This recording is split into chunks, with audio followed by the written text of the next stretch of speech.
이제 우리 교회가 21주년 되는 주일입니다.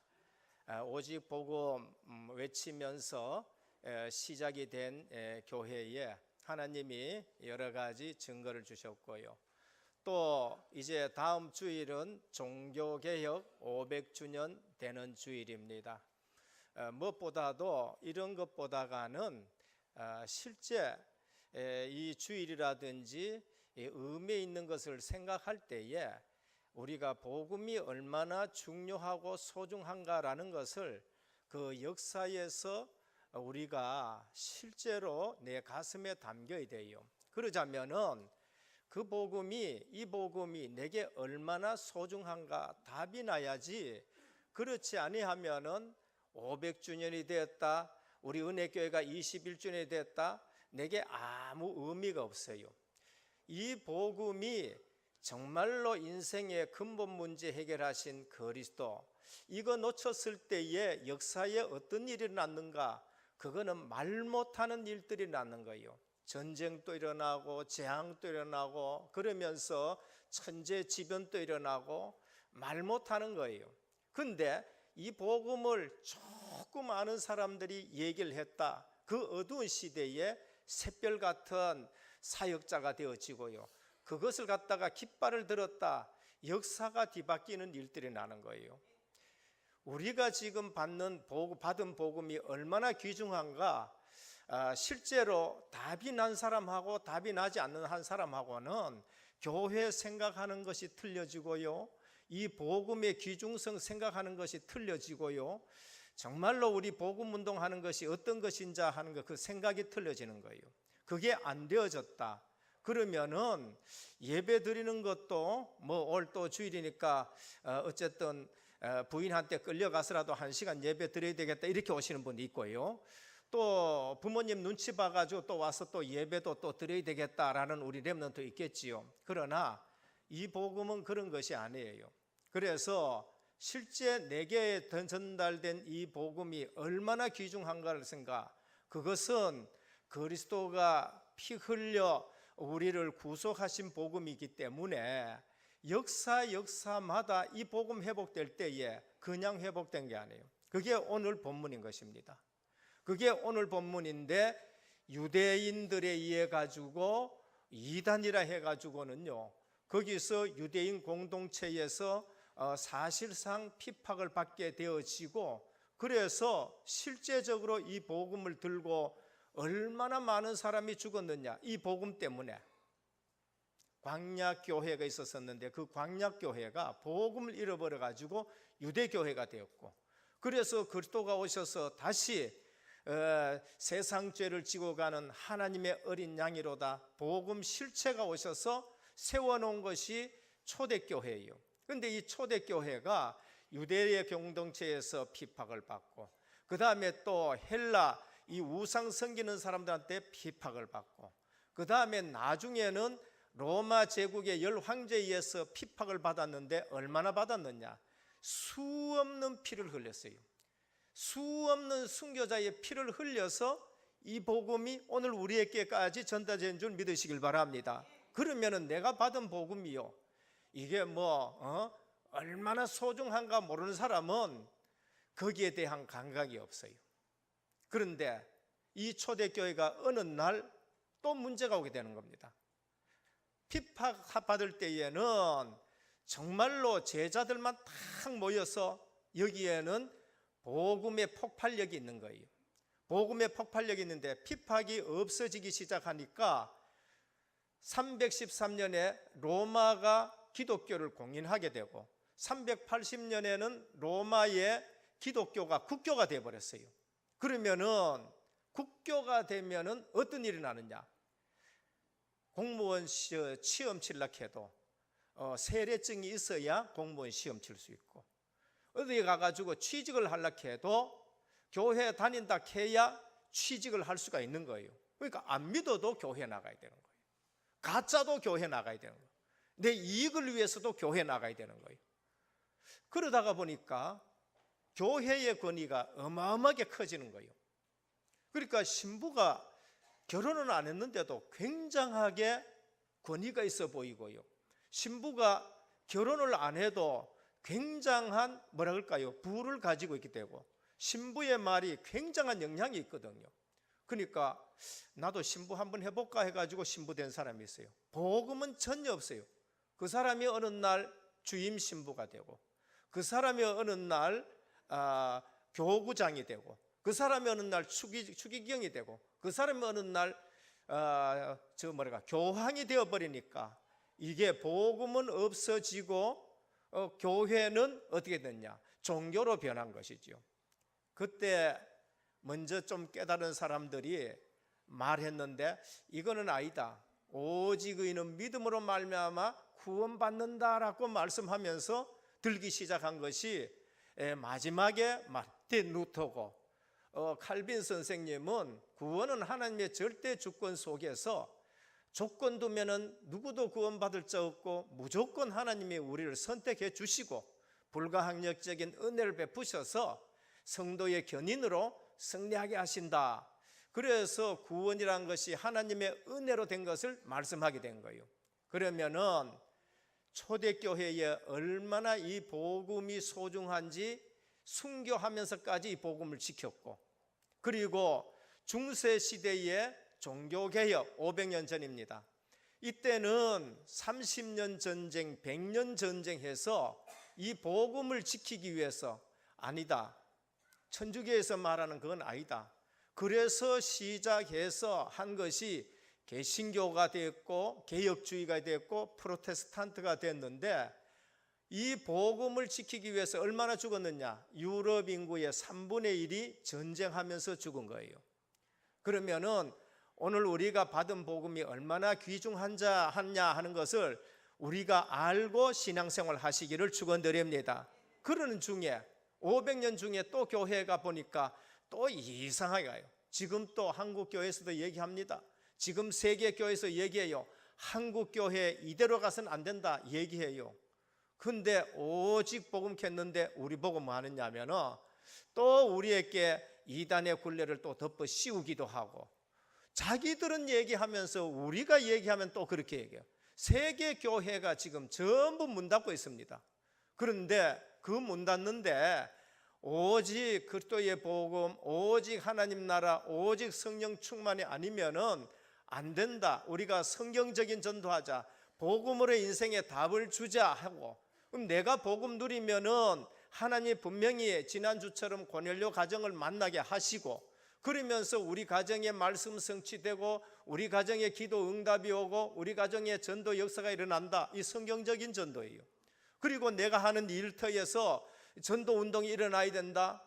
그것이 바로 브리스길라 부부의 사역이고, 그것이 바로 또 실제적으로 다비다의 사역이고, 성경적에 있는 그대로 우리가 하자는 거예요.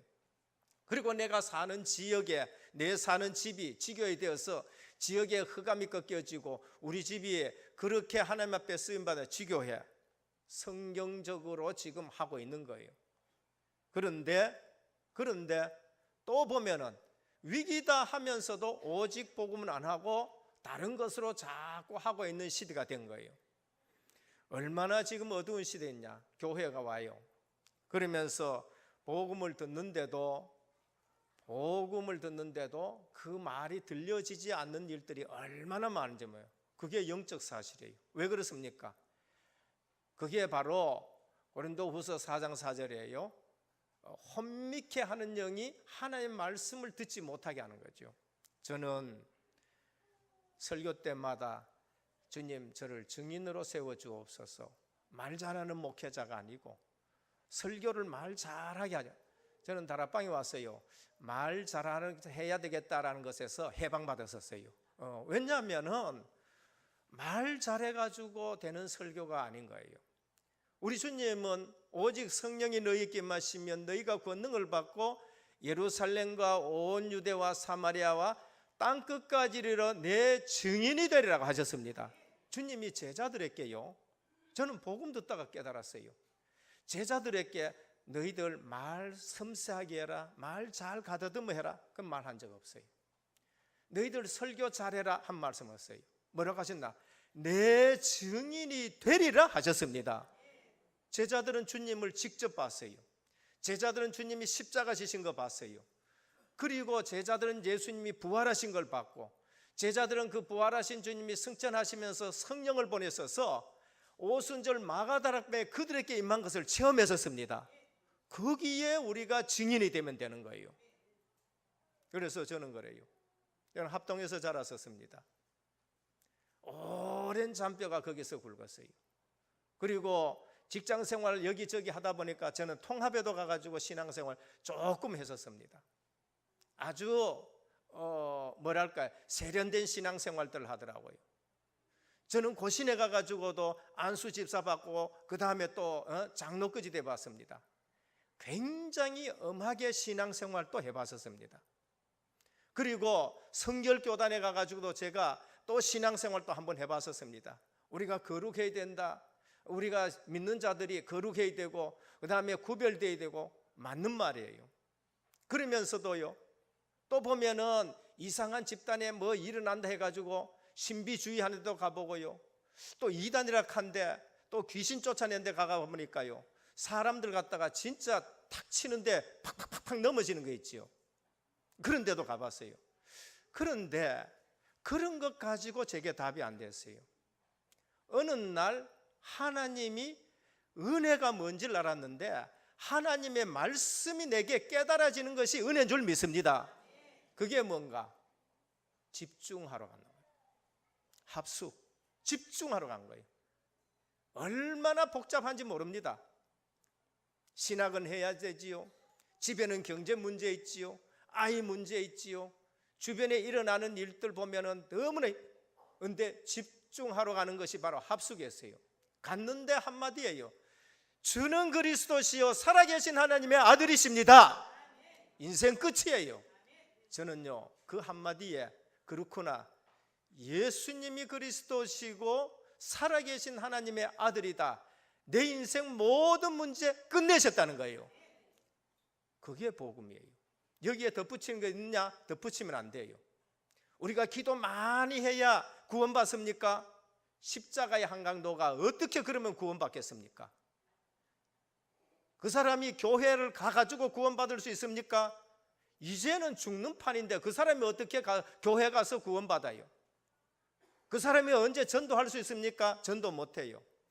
창세기 3장 속에 빠진 인간은 어떤 짓을 해도 구원받을 수 있는 조건이 안 되는 거예요. 그러나 하나님이 은혜를 주셨는데 그리스도를 보내시고 십자가에서 다 이루셨다 할게, 우리가 할 수 있는 것은 아무것도 없어요. 그래서 믿음이라는 수단을 주셨는데 그 은혜를 인하여 믿음으로 말미암아 너희가 구원을 얻었느니라고 하셨습니다. 그래서 사람 보고 움직이면 안 돼요.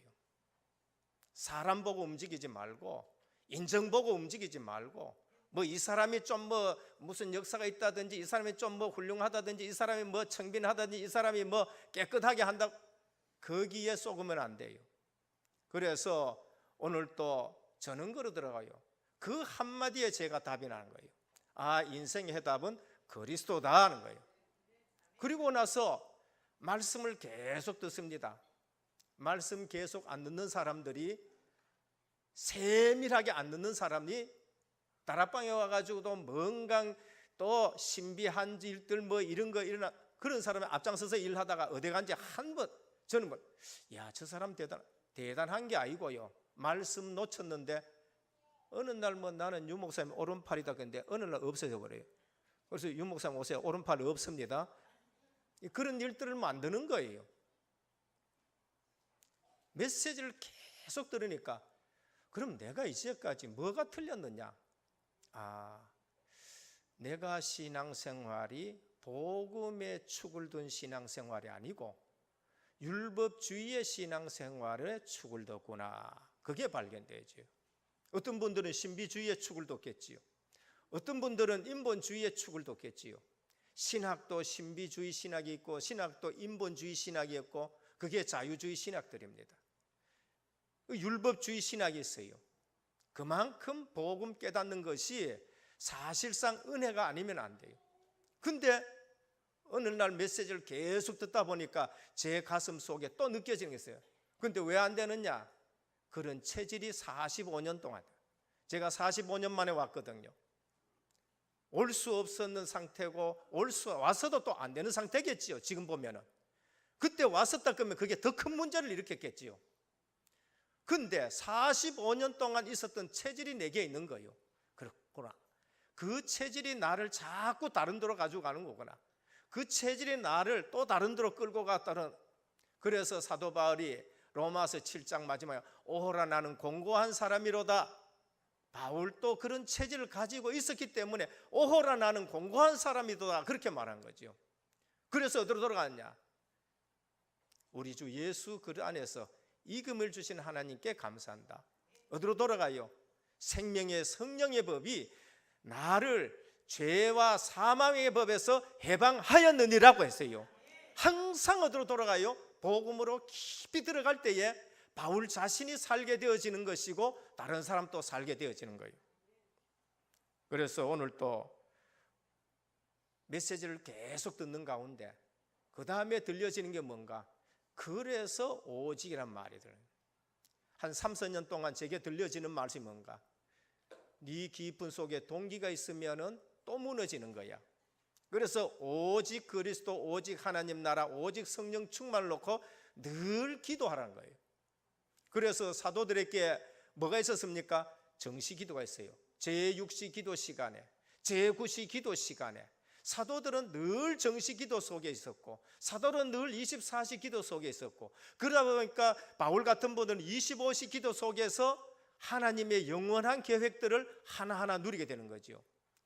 오늘 또 우리 은혜교회, 오늘 또 우리 교단, 어떤 교단인가? 500주년 되고 21주년 되는데 하나님은 이 시대에 유럽의 교회가 문 닫고 미국의 교회가 문 닫고 한국 모든 교단들이 지금 위기 시대다고 얘기를 하고 있는 시대에 하나님이 오직 복음 때문에 저와 여러분들을 부르신 줄 믿으시길 바랍니다. 그럼 내가 받은 복음이요, 그냥 받아도 되고 안 받아도 되는 게 아니에요. 그러면 우리가 지금 전도해도 되고 안 해도 되는 것이 아니고 우리 교회가 이렇게 해도 되고 저렇게 해도 되는 게 아니에요. 숲을만 놔둘라 그러면은요 그냥 가만히 내버려둬 보면 돼요. 숲을은 그럼 뭐 잡초도 있고 뭐 숲을 뭐 엉망진창이지만은 숲을은 이루어질 거예요. 그러나 목재를 구하려 그러면은 숲을대로 가만히 놔두면 안 돼요. 목재를 구하려는 데는 거기엔 다듬어야 되고 전지도 해야 되고 가지도 치고 해야 되는 거예요. 그래서 오늘 또 우리가 왜 교회들이 이렇게 되어지느냐, 우리 교회들이라든지 남의 교회라든지 뭐 얘기하기 전에 먼저 내 신앙생활에서 우리는 어떻게 정말로 하나님을 누려야 되느냐. 오랜 신앙생활 속에서 하나님이 나와 함께 하시는 것을 누리지 못한다. 기본 중에 기본을 놓친 거예요. 혹시 오늘 또 교회를 몇 번 나오시기도 하고 수십 년 다녔는데 하나님이 지금 나와 함께 계시는 것이 누려지지 않는다. 제가 그런 생활을 했기 때문에 그게 고민 중에 고민이에요. 그는 가장 중요한 것인데도 가장 중요한 걸 몰라요. 또 신앙생활 쭉 하는데 그러면 하나님의 인도를 어떻게 받느냐, 그것도 또 고민 중에 있는 분들이에요. 그럼 하나님의 능력과 하나님의 역사를 어떻게 체험하느냐, 또 고민 중에 고민이에요. 오늘 이 본문을 통해서 답이 나시기를 바라고 이 본문을 통해서 해답 얻기를 주님의 축원드립니다. 오늘 안디옥에 간 제자들은 하나님의 살아계심을 체험하고 인도받는 일에 잘하는 분들이에요. 안디옥에 갔다 마가 다락방 성도들은요 하나님을 체험했어요. 그게 누군가? 예수님이 하나님이시에요. 그게 누군가? 예수님 보내신 성령님이 하나님이시에요. 그래서 피팍 중에 이제 안디옥에 온 거예요. 오늘 우리가 왜 신앙생활에서 뭐랄까요, 예배 드려도 답답한 것이 해결 안 되어지고 신앙생활 하는데 나는 왜 확신이 없고 전부 여기에 걸리는 거예요. 하나님이 체험이 안 됐다든지 성령 인도가 뭐 어떻게 받는다든지 그러면서 뭐라 그럴까요? 하나님의 능력을 뭐 어떻게 체험해? 그래서 대부분 신비주의 하는 사람들은 기도 하루 산에도 가고 산에 가지 말라는 말이 하고 기도원에 가지 말라는 말이 아니에요. 저는 기도원에 가는 거 안 말립니다. 그러나 저는 정말로 그리스도 탐나고 나니까요, 하나님 몰라 기도원에 보낼 때는 그런 시간 비서 가면 모르지만은 일부러 기도원에 가야 되겠다라는 생각은 별로 없어요. 저는 하나님을 어떻게 만났느냐? 하나님을 말씀으로 만났었습니다. 그게 가장 정상적인 신앙생활이에요. 하나님의 말씀으로 하나님을 만나요. 요한복음 1장 12절에 뭐라고 하셨습니까? 영접하는 자, 그 그를 믿는 자들에게는 하나님의 자녀가 되는 권세를 주셨으니 라고 했었습니다. 하나님의 말씀, 성경 말씀을 믿고 예수 그리스도를 그 말씀을 따라서 영접하면은 하나님 만난 줄 믿으시길 바랍니다. 그걸 믿을 때에 하나님이 나와 함께 계시는 것이 사실적으로 체험이 되어지는 거예요. 예수님은 요한복음 10장 30절에 이렇게 말씀하세요. 내 말이 영이요 생명이라 그랬어요. 예수님의 말씀이 하나님의 말씀이고 그 말씀이 곧 하나님이래요. 요한복음 1장 1절은 뭐라고 하셨습니까? 태초에 말씀이 계시니라. 이 말씀이 하나님과 함께 계셨고 이 말씀이 곧 하나님이시라 그랬어요. 그래서 우리는 하나님 말씀을 하나님으로 받는 거예요. 하나님은 영이시기 때문에 우리에게 보이는 육체가 없으셔요. 그래서 하나님을 어떻게 만나느냐? 하나님의 말씀을 통해서 하나님 만나시길 바랍니다. 그래서 영접하는 자, 내가 예수 그리스도를 영접했다, 하나님 말씀을 가지고 영접했다, 나는 하나님을 만났고 하나님이 지금 내 속에 계시는데 성령을 보내셔서 너희 속에 함께 계시겠다고 하셨어요. 우리 신앙이 어떻게 됐냐? 복음주의적인 신앙이 되어지면서 말씀 중심이 되어야 되는 거예요. 복음 없이 말씀 중심 하는 사람은 어디냐? 그게 율법주의가 되는 거예요. 그럼 하나님은 어떻게 만났냐? 그 하나님이 내 속에 계시는데 말씀 가지고 하나님과 기도하면은 기도하면서 하나님 예배 드리고 나갔는데 당신 하나님 만났나? 예배 드리고 나갔는데 하나님 못 만나요. 예배 누구한테 드렸습니까? 하나님 앞에 드렸잖아요.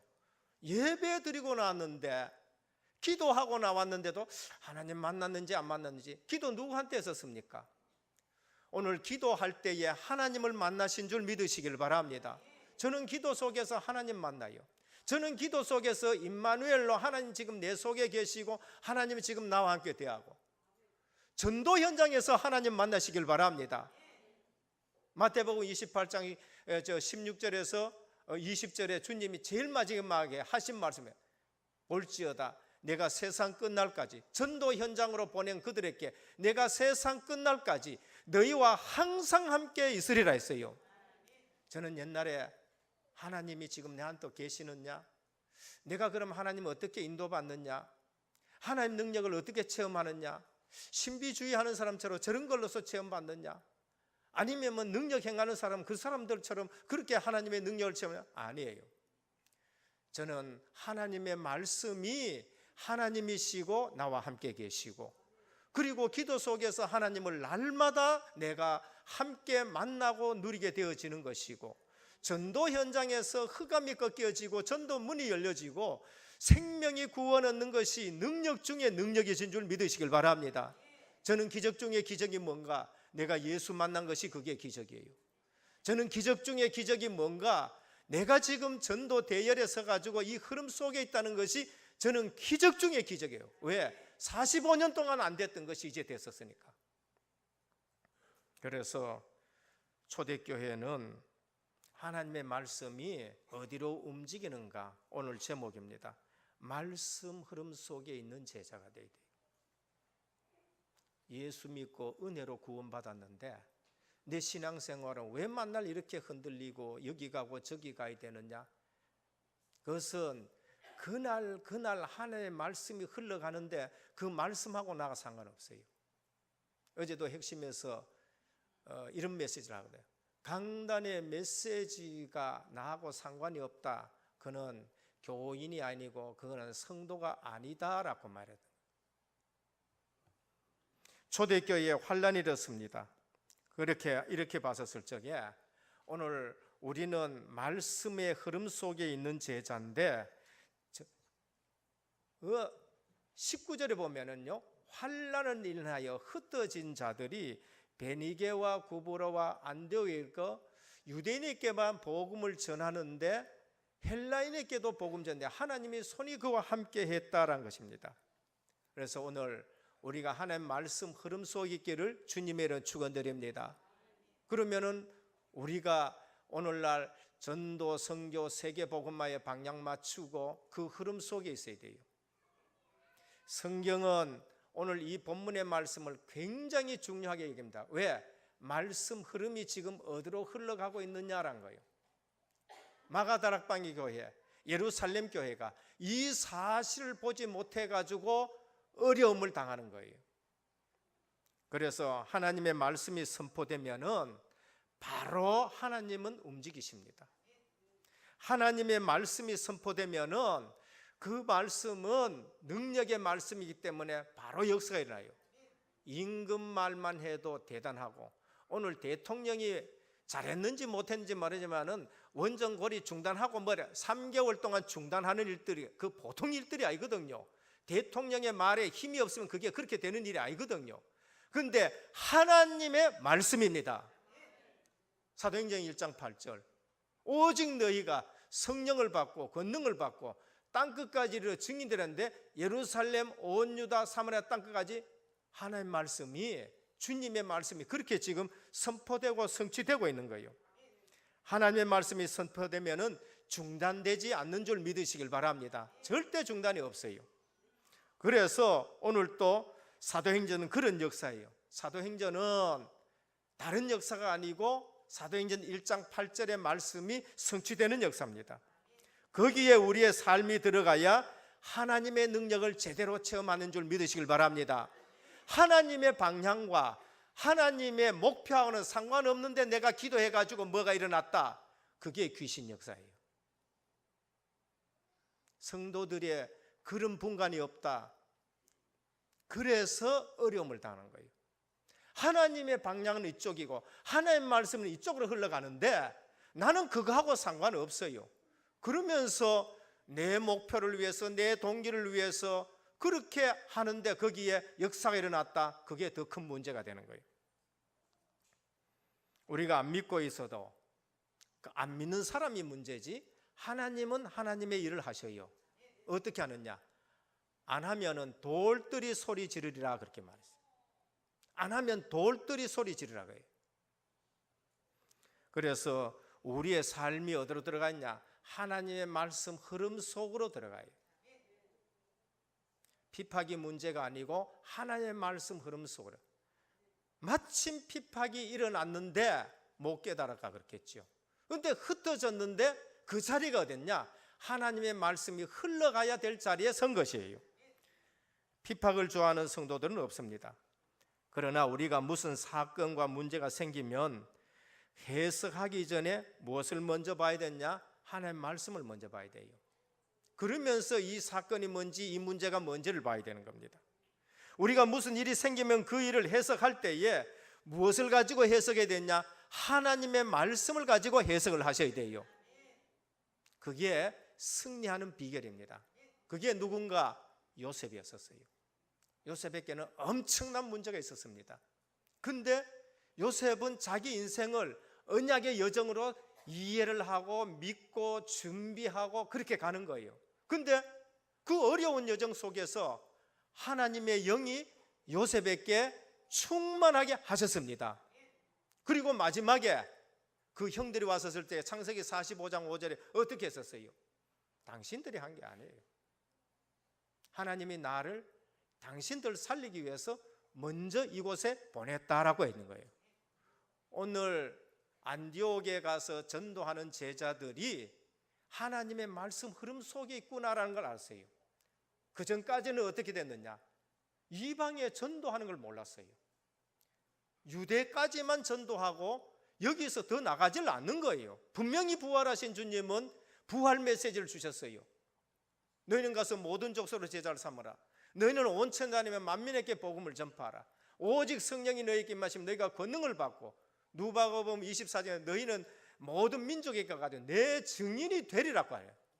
그랬는데 이분들이요, 핍박을 두려워하고 그래서 무서워서 모여가만 있었지 나가서 복음 전할 생각은 전혀 안 한 거예요.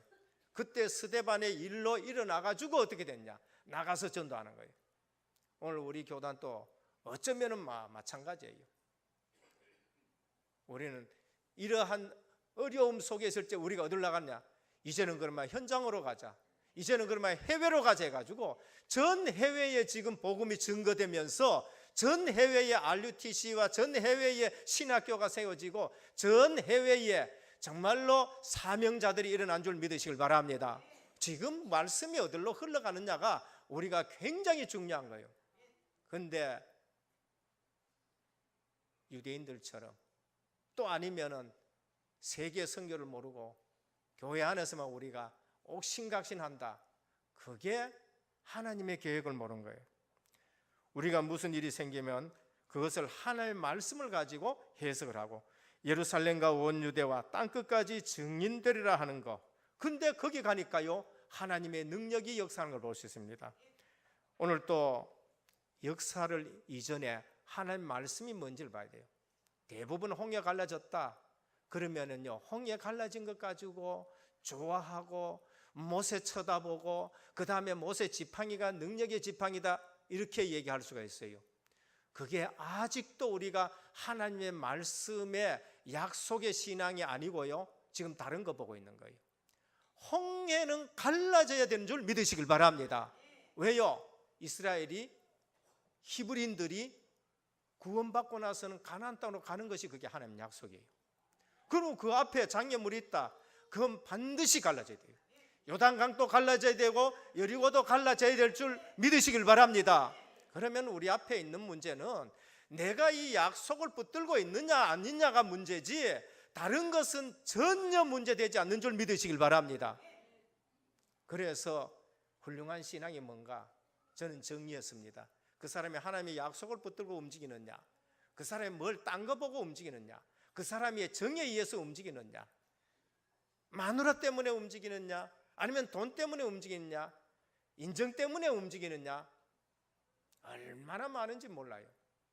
오늘 또 저는 그걸 깨닫고 나니까 메시지가 딱 정리되는데 인생의 방향, 전도 선교 세계 복음화, 내 기도의 내용 오직 성령 충만, 내 삶의 내용은 임마누엘, 현장에서 받을 응답은 제자밖에 없다는 거예요.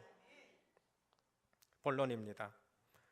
그래서 오늘 이 본문을 보면서 예루살렘 교회 마가다락방 교회가 유대에만 있다가 환난을 인해서 흩어졌는데 안디옥에 간 제자들이 오늘 본문에 보니까 구부로 그 다음에 여러 가지 가다가 헬라인에게 복음을 전해요.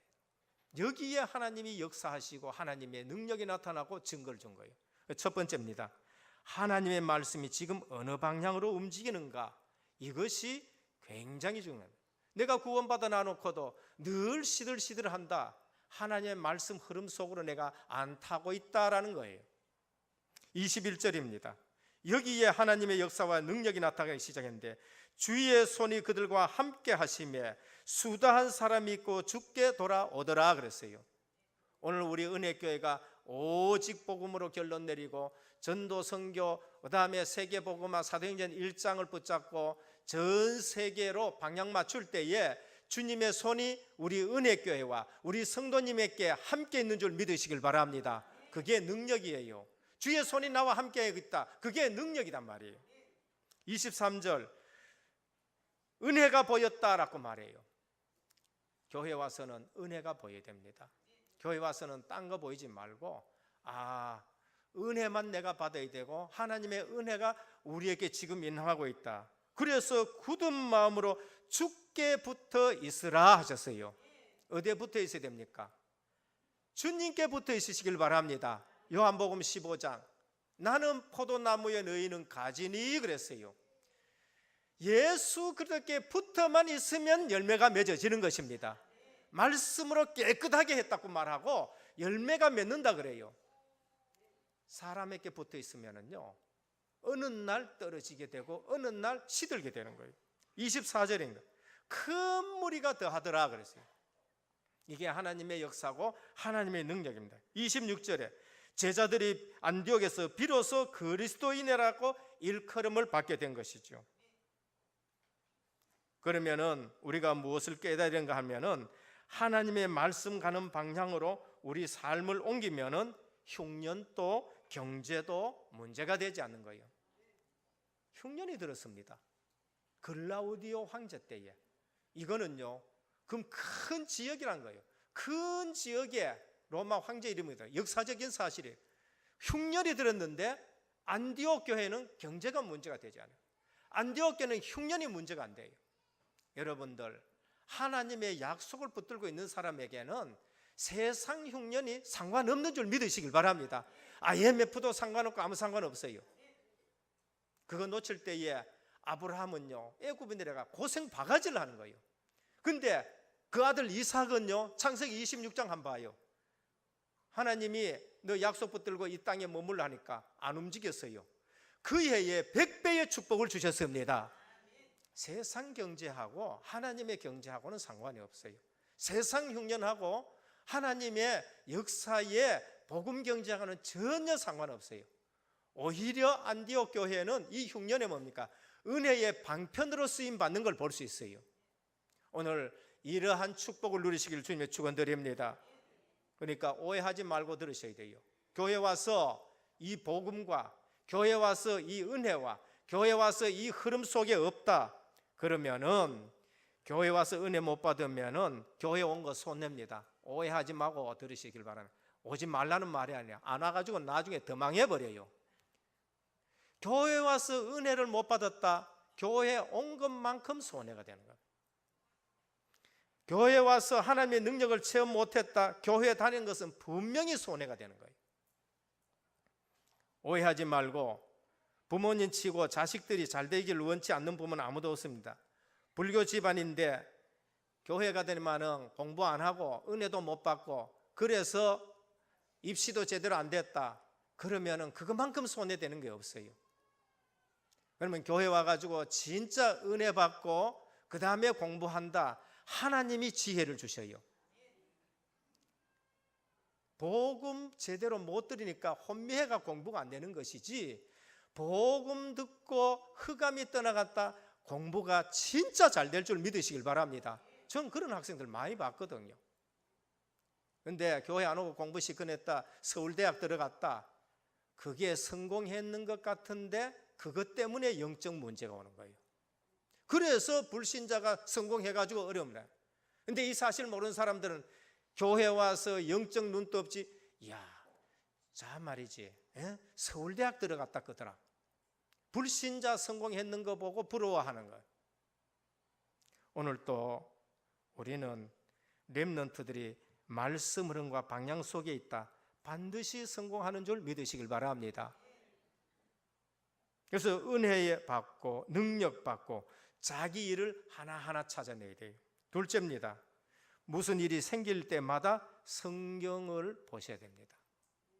문제에 빠지지 말고 내 나름대로 해석하지 말고 그 다음에 성경을 보고 해석해야 돼요. 성경에서 뭐라고 답을 했는가? 답이 있습니다. 성공합니다. 하나님이 우리에게 무슨 말씀을 주시는가? 그것 붙든다? 분명히 성공합니다. 그 다음에 또 하나님은 매일매일 성경 말씀을 영의 양식으로 묵상하게 하셔요. 그러면은 영혼이 강건하게 되어지고 범사가 잘 되고 그 다음에 강건하게 되어진다라고 그렇게 말씀을 하셨어요. 그래서 하나님이 역사하는 겁니다. 오늘부터 체험하시길 바랍니다. 그래서 오늘 하라는 거예요. 그래서 오늘 안디옥 현장의 제자들과 교회가 성공한 이유가 뭔가? 기도를 많이 해서 그건 두 번째 문제예요. 안디옥 교회와 제자들이 성공한 이유가 뭔가? 선교를 해서요, 그거 다음 문제예요. 전도를 잘해서 환난을 받았기 때문에 그거는 그 이후의 문제입니다. 안디옥 교회가 제자들이 성공한 건 뭔가? 성경 말씀에 보니까 말씀의 흐름이 이렇게 지금 가는데 우리 예루살렘 교회가 그걸 놓쳤구나 거예요. 교회사는 정확하게 해석합니다. 유대인들이 왜 2000년 동안 망했느냐? 그 핏값을 우리와 우리 후손들에게 돌려라. 그래서 망한 거예요. 그런데 초대교회가, 안디옥 교회가 왜 그처럼 하나님 앞에 쓰임 받았느냐? 이방인들에게 전도할 생각을 안 하는 거예요. 근데 실수를 했든지 전도하다가 안 돼가 그랬든지 아니면 어떻게 됐든지 간에 이방인에게 헬라인 끄면은 그건 이방인이거든요. 사도행전이나 여기에 헬라인 하면은요, 그건 전부 이방인을 말한 거예요. 복음을 전했는데 주의 손이 함께하고 주의 은혜가 보여지고 큰 무리가 모여지고 그러면서 안디옥 교회에 막 부흥이 일어난 거예요. 하나님의 역사와 능력을 본 거예요. 뭐를 봤지요? 우리 주님이 부활 메시지를 본 거예요. 그렇구나. 땅 끝까지 이르렀는데 얼마나 그게 안 깨달아졌냐. 이 본문 앞에 베드로가 11장에 뭡니까? 고넬료 만나가지고 그 집에 들어가가지고 밥 먹고 세례 주고 성령이 맺는 것을 가지고 유대인 교회에 예루살렘 교회 그까 시비를 건다니까요. 그때 베드로가 뭐랄까? 내가 하나님 대신하냐? 내가 말씀 전에 하나님이 그렇게 하신 거 아시냐? 그런데 요엘서 2장 28절과 그 다음에 주님이 하신 말씀대로 요한은 물로 세례를 베풀었지만은 내가 오면은 성령으로 세례를 준다 했는데 유대인에게뿐만이 아니고 이방인에게 그렇게 온 거단 말이에요. 베드로는 뭘 봤지요? 요엘서 2장 28절이 유대인뿐만이 아니고 이방인께까지 포함됐다는 것을 말씀을 확인한 거예요. 오늘 역사가 일어난다. 하나님 말씀 가지고 확인하시길 바랍니다. 오늘 안 된다. 뭐 때문에 안 되는가? 하나님 말씀 가지고 확인하시길 바랍니다. 오늘 교회에 문제가 있다. 그럼 이 문제가 무슨 문제냐? 하나님의 말씀 가지고 확인하시길 바랍니다. 인본이냐 신비주의냐 그 다음에 율법주의냐 가지고 확신해요. 그럼 우리는 뭐 해야 되냐? 오직 복음으로 돌아가는 것밖에는 없다. 500주년에 21주년에 아무리 좋은 위치에 있더라도 하나님 말씀을 공급받지 못하고 하나님 말씀이 확이 안 되어지면은 그거는 문제가 오게 되는 거예요. 그래서 세 가지를 언제든지 봐야 됩니다. 하나님 지금 이 시대에 지금 우리에게 어떤 말씀을 주고 있는가 그걸 봐야 돼요. 두 번째는 내가 하고 있는 일이나 당한 일이 성경에는 지금 뭐라고 말하느냐 항상 성경 가지고 확인해야 돼요. 세 번째는 하나님 말씀이 날마다 나를 인도하는 것을 확인하시길 바랍니다. 성령 인도요 하나님 말씀을 가지고 인도해요. 아브라함 보고 너는 본토 친척 아비 집을 떠나라 그러는 거예요. 제자들에게 말씀 가지고 인도해서 예루살렘 온 유다 사마리아 땅끝까지 하나님은 언제든지 우리에게 말씀을 먼저 주시고 인도하시는 줄 믿으시길 바랍니다. 성령 인도가 뭐냐? 하나님 말씀을 붙잡고 움직이는 것이 그게 성령 인도예요. 마지막 세 번째입니다. 말씀 움직이는 곳으로 우리의 삶을 들이시길 바랍니다. 내 삶을 말씀 움직이는 쪽으로 내 삶을 드려야 돼요. 내 시간을 거기에 드리고요. 그 다음에 또 내 물질을 거기에 드리고요. 내 건강을 거기에 드리고 우리 자녀들과 함께 그 속으로 들이시기를 바랍니다. 그래서 오늘 19절 이후의 말씀은요 세계의 역사를 변화시키는 것이고요 세계 선교 역사를 다시 쓰게 되는 그러한 부분입니다. 누가 했느냐? 안디옥에 간 제자 이름이 없는 평신도예요.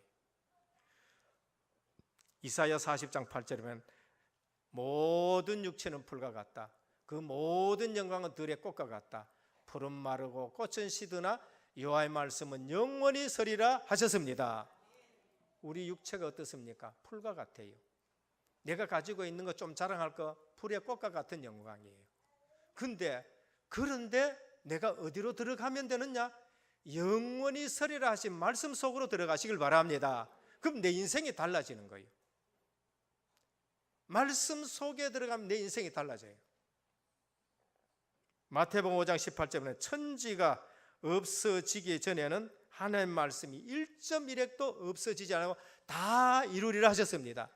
나는 하나님의 이 일을 할 수가 없는데 하나님의 말씀을 붙드니까 천지는 없어지지만은 이 말씀은 이루어지는 일에 내 인생이 쓰임 받는 거예요.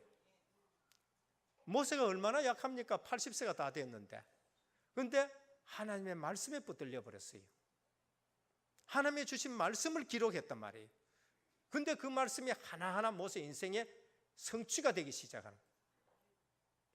그래서 히브리서 4장 12절에는 하나님의 말씀은 살았고 운동력이 있어 좌우의 날선 어떤 것보다 예리하여 혼과 영과 및 관절과 골수를 찔러 쪼개기까지 하며 또 우리의 생각과 마음을 감찰하신다라고 하셨습니다.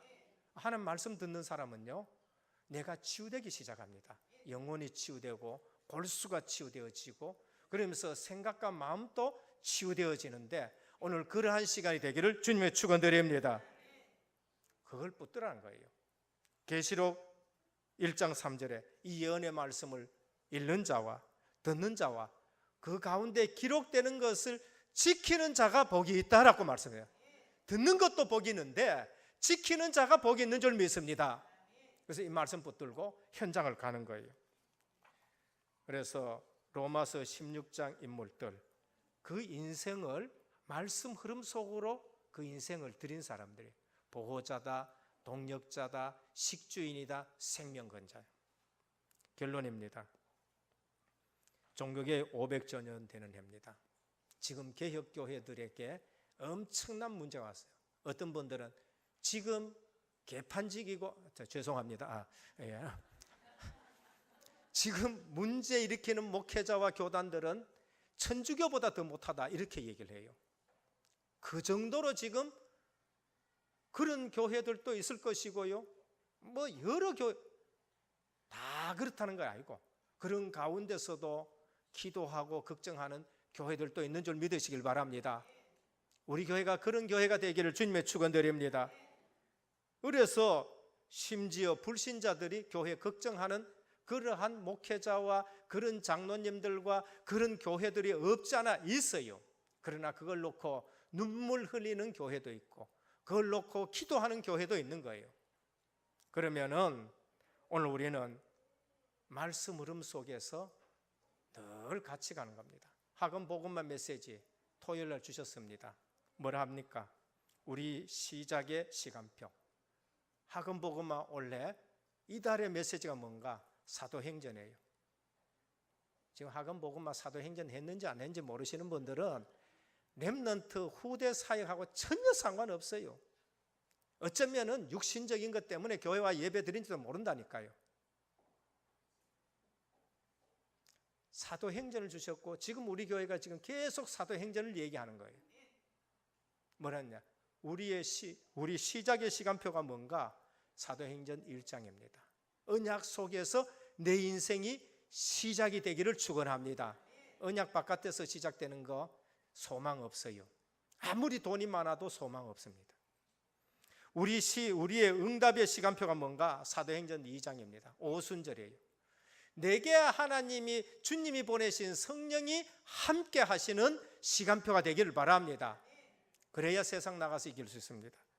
우리 치유의 시간표, 성전 미문에 앉은 거 얼마나 많은지 봅니다. 사도행전 8장의 사마리아 사각지대가 안 가요. 우리 갱신의 시간표, 그게 바로 오늘 사도행전 11장 19절 말합니다. 갱신의 시간표입니다. 절대 이방인께 복음 안 전해요. 유대 사상이 아직도 있는 겁니다. 그런데 이방인 헬라인에게 복음을 전했는데 하나님의 역사가 일어난 거예요. 이게 바로 말씀 흐름 속에 있는 저와 여러분들이 되는 줄 믿으시길 바랍니다. 그래서 기도 제목이 뭔가? 우리 사도행전 또 우리 학원 복음화에서 주신 기도 제목이 있습니다. 그게 뭔가? 어디든지 가면 찾을 것이 있습니다. 내가 이 교회에 왔다, 이 교회에서 찾을 것이 있어요. 그게 뭔가? 오직의 이유를 찾아야 돼요. 내가 지금 직장에 갔다, 그럼 그 직장에서 내가 찾을 것이 있는데 하나님은 왜 내 이 직장에 보냈냐? 그 오직의 이유를 찾아야 돼요. 하나님이 나 사업을 이걸 하게 했다, 이 사업장에 내가 왔는데, 내가 하는 사업장에 왔는데 하나님 왜 이 사업을 내게 맡기셨는가? 오직의 이유를 발견해야 돼요. 내가 이 교회의 목사가 됐다, 그럼 하나님 왜 내 이 교회의 목사 되겠는가? 오직의 이유를 발견해야 돼요. 하나님이 이 교회에 장로로 나를 세웠다, 그러면 왜 은혜교회에 장로를 세우는가? 오직의 이유를 발견하시길 바랍니다. 그거 안 되면 실패합니다. 지금 괜찮은데요, 앞으로 실패합니다. 저는 그래요. 하나님이 왜 은혜교회를 이곳에 세웠느냐? 저는 지금 분명히 보고 있거든요. 오직의 이유를 발견하시길 바랍니다. 그 다음에는 어디서 가든지 기다릴 것이 있습니다. 그 현장에 하나님이 주시는 응답을 기다릴 수가 있어야 돼요. 그게 뭔가? 유일성의 응답이 오게 되어 있습니다. 다윗은 그 유일성의 응답이 올 때까지 기다렸었어요. 기다렸었습니다. 오늘 또 아나니아는 사도행전에 나오는 모든 사람들은 기다렸습니다. 너희는 예루살렘을 떠나지 말고 아버지 약속하신 것을 기다려라. 유일성의 응답이 올 때까지 기다리시길 바랍니다. 우리 제자들은 그 현장에 갔다. 이 현장에 하나님이 주실 유일성의 응답이 뭔가? 그 기다려요. 다윗이 그 응답을, 유일성의 응답을 해요. 다윗은 가는 곳마다 유일성의 응답을 받았는 겁니다. 어디 가든지 하나님이 내게 도전할 것을, 그걸 발견해요. 도전할 것이 있어요. 그게 재창조의 역사입니다. 하나님이 바꾸어 나가는 것, 그 일에 도전하시길 바랍니다. 갈렙은 도전했습니다. 이 산지를 내게 주십시오. 85살 됐는데 이 산지를 내게 주십시오. 재창조의 역사. 오늘 또 우리 은혜교회 모든 성도님들 말씀 흐름 속에 있는 제자가 되시기를 주님으로 축원드립니다. 그때 하나님의 역사를 봐요. 하나님의 역사, 하나님의 능력이 신비주의적인 거 그런 데서 찾지 마시고 하나님 말씀 자체가 능력입니다. 하나님 말씀 자체가 생명이에요. 그 흐름 속에 날마다 우리가 그 흐름 속에 있을 때에, 내 인생이 거기에 들여졌을 때에 하나님은 내게 역사하시고 하나님은 내게 응답하시는 줄 주 예수 그리스도 이름으로 축원드립니다. 아버지 하나님 감사를 드립니다. 사도행전, 오늘 또 사도들이 전하여 준 복음은 계속 역사하시는데 오늘 또 이 언약 붙잡고 저희들이 모였습니다. 오늘 또 우리의 영안을 뜨게 해 주옵시사. 말씀 흐름 속에 있는 저희들이 발견되어지게 하옵소서. 그래서 임마누엘 누리고 하나님의 인도받고 우리가 그 말씀 붙들고 기도할 때에 그 흐름 속에서 하나님의 역사 보게 하옵소서. 우리 주 예수 그리스도 이름으로 간절히 기도드립니다. 아멘.